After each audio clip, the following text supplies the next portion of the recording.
Assalamualaikum warahmatullahi wabarakatuh. Perkenalkan, nama saya Tisa Asnayanti, NIM 200600060, Prodi Ekonomi Pembangunan, Fakultas Ekonomi Universitas Negeri Padang. Video ini saya buat untuk memenuhi tugas mata kuliah pengantar Ekonomi Pembangunan yang diampu oleh Bapak Dr. Alphonse Satrianto, SEME. Pada video ini, saya akan menjelaskan materi pertemuan 7 mengenai tahap-tahap pertumbuhan ekonomi menurut Rostow. Profesor W.W. Rostow memakai pendekatan sejarah dalam menjelaskan proses perkembangan ekonomi. Ia membedakan 5 tahap pertumbuhan ekonomi, yaitu 1. Masyarakat tradisional, 2. Prasyarat untuk tinggal landas, 3. Tinggal landas, 4. Dewasa, dan 5. Masa konsumsi massal. 1. Masyarakat tradisional. Masyarakat tradisional diartikan sebagai suatu masyarakat yang strukturnya berkembang di sepanjang fungsi produksi berdasarkan ilmu dan teknologi Praneuton dan sebagai hasil pandangan Praneuton terhadap dunia fisika. Ini tidak berarti bahwa masyarakat seperti itu sama sekali tidak terjadi perubahan ekonomi. Struktur sosial masyarakat seperti itu bersifat berjenjang. Hubungan darah dan keluarga memainkan peranan yang menentukan. Kekuasaan politik terpusat di daerah. Di tangan bangsawan, pemilik tanah didukung oleh sekelompok serdadu dan pegawai negeri. Lebih dari 75% penduduk bekerja di bidang pertanian. Pertanian menjadi sumber utama pendapatan negara dan bangsawan, yang kemudian dihamburkan untuk perkawinan, pesta penguburan, dan lain-lainnya. 2. Prasyarat tinggal landas. Tahap kedua ini merupakan masa transisi di mana prasyarat-prasyarat pertumbuhan swadaya dibangun atau diciptakan.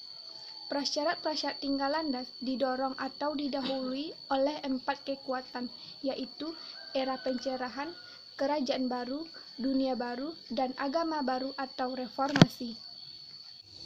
3. Tinggal landas.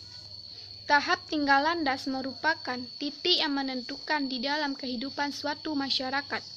Ketika pertumbuhan mencapai kondisi normalnya, kekuatan modernisasi berhadapan dengan adat istiadat dan lembaga-lembaga.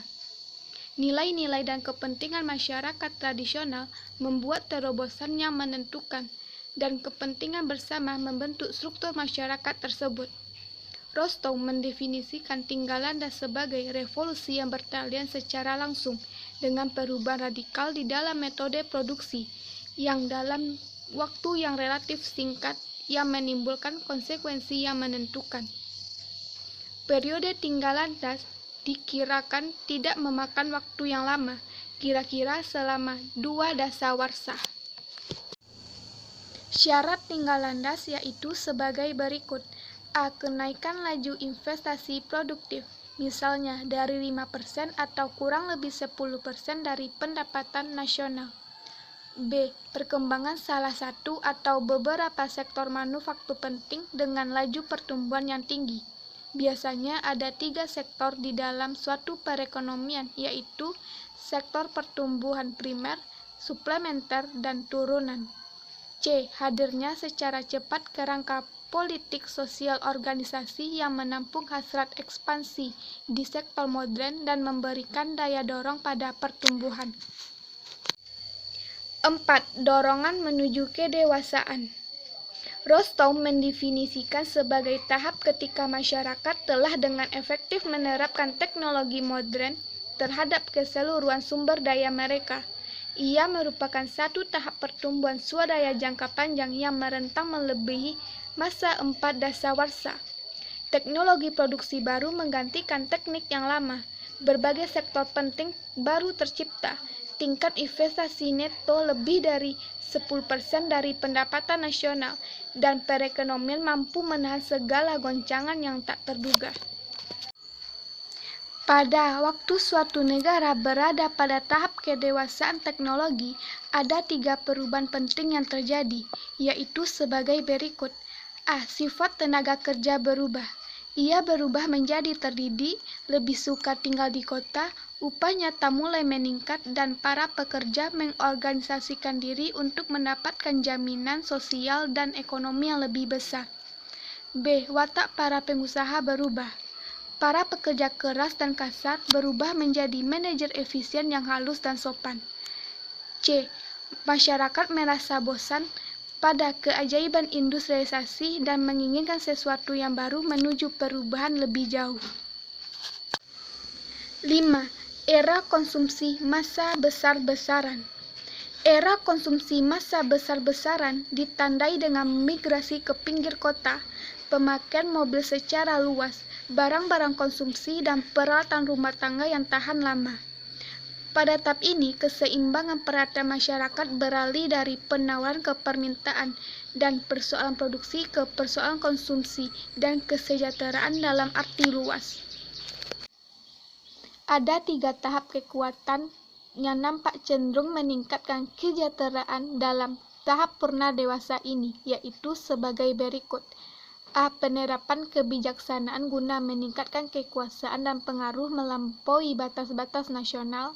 B. Ingin memiliki satu negara kesejahteraan dengan pemerataan nasional yang lebih adil, peningkatan jaminan sosial, dan fasilitas hiburan bagi pekerja. C. Keputusan untuk membangun pusat perdagangan dan sektor penting.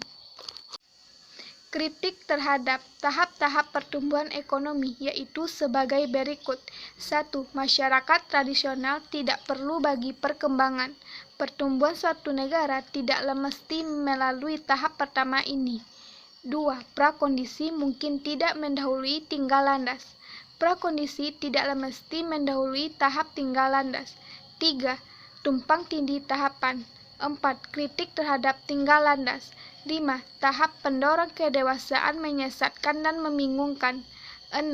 Tahap konsumsi massal tidak kronologis. Keterbatasan dan arti penting tinggal landas bagi negara terbelakang. Arti penting konsep tinggal landas secara ideal cocok untuk industrialisasi negara terbelakang. Di sisi negara terbelakang, tinggal landas mempunyai keterbatasan, yaitu sebagai berikut. 1. Rasio modal output tidak konstan. 2. Penghapusan pengangguran tidak dipertimbangkan. 3. Unsur dua makna. 4. Pembangunan ekonomi tidak spontan. 5. Konsep penerbangan tidak tepat. Sekian materi yang dapat saya sampaikan mengenai tahap-tahap pertumbuhan ekonomi menurut Rostow. Terima kasih atas perhatiannya. Assalamualaikum warahmatullahi wabarakatuh.